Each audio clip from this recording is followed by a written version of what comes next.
বিশ্বাসঘাতকতা সবাই করতে পারে না। যারা করে তারা অত্যন্ত চতুর এবং ঠান্ডা মাথার মানুষ। তাদের দেখলে মনে হবে যেন আসমান থেকে নেমে এসেছে এক ফেরেশতা।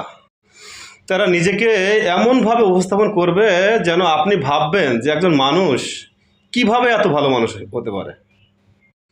তাদের আচরণে এমন মাধুর্য থাকবে যে আপনি চাইলেও তাদের প্রতি আকৃষ্ট না হয়ে পারবেন না। আপনি হয়তো ভুল করে তাদের ভালোবাসতেও বাধ্য হবেন। এই ভুল এমনই ভুল যে ভুল আর কখনো ভুল করেও ভোলা যাবে না। কিন্তু এই ভালো মানুষের মুখোশটা হচ্ছে আসলে একটা সাজানো ফাঁদ। আপনি যতই তাদের প্রতি বিশ্বাস এবং ভালোবাসা দেখাবেন, আপনি ততই তাদের জালে আটকে যাবেন। যখন সেই ফাঁদে আপনি পুরোপুরি আটকে যাবেন, তখনই বুঝতে পারবেন তাদের আসল চেহারাটা কেমন। তাদের আসল রূপ তখন প্রকাশিত হবে। ততদিনে আপনি এমন বেশি বা এত বেশি আসক্ত হয়ে যাবেন যে তারা যাই করুক আপনার আর কিছুই করার থাকবে না। সব কিছু মাথা পেতে নম্র এবং ভদ্রভাবে মেনে নিতে হবে।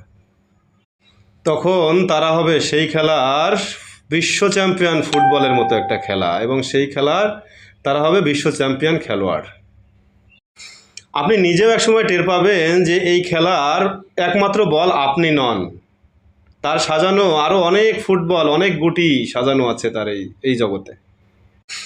একটা সময় তাদের অবহেলার বিষে আপনার মনটা বিষণ্ণ হয়ে পড়বে। ভিতরে ভিতরে আপনি পুড়তে থাকবেন অদৃশ্য এক আগুনে। যখনই আপনি সেই ঝলসানো হৃদয় নিয়ে তাদের সামনে যাবেন সামান্য সহানুভূতি অথবা সামান্য একটু ভালোবাসা পাওয়ার জন্য, ঠিক তখনই তারা আপনাকে এমনভাবে আঘাত করবে, একবারে মরণ আঘাত। এই আঘাত করে আপনার কাছ থেকে ভালোবাসার রীতি টানবে। তাদের বিদায়ের পর আপনি ঠিকই বুঝে যাবেন যে আসলে এই পৃথিবীতে কেউ কারো না। সবাই যার যার স্বার্থ নিয়ে দৌড়াদৌড়ি করছে। সে আপনার পিছনে ঘুরেছে এতদিন স্বার্থের জন্য, আপনাকে ফুটবলের মতো খেলেছে। এখন তার স্বার্থ শেষ, সে নিশ্চিত এখান থেকে আপনার কাছ থেকে কেটে পড়েছে। অতএব আপনি তখন ঠিক তার আসল চেহারাটা চিনতে পারবেন। সবাই স্বার্থের জন্য কাছে আসে, কার স্বার্থ ফুরিয়ে গেলে আবার ঠিকঠাক সময় মতো কেটে পড়ে। ঠিক তখন থেকে আপনি বুঝতে পারবেন যে নিজের মূল্য নিজেকেই দিতে হবে, নিজেকে ভালোবাসতে হবে, নিজের জন্য ভালোবাসা রাখতে হবে। মন উজাড় করে সমস্ত ভালোবাসা আরেকজনকে দিয়ে দেওয়া যাবে না। আগে নিজে বাঁচুন, তারপরে অপরকে বাঁচান। আগে নিজে ভালো থাকুন, তারপরে অপরকে ভালো রাখুন। সবসময় মানুষের ভালোর কথা চিন্তা করবেন, ঠিক আছে, কিন্তু আগে নিজে সুস্থ থাকুন। নিজে সুস্থ না থাকলে কীভাবে আরেকজনকে সুস্থ রাখবেন? আমি সবসময় একটা জিনিস লক্ষ্য করেছি যে অন্ধ ভালোবাসা বা অযাচিত বিশ্বাস, এগুলো সবসময় একটা কষ্টের কারণ হয়ে দাঁড়ায়।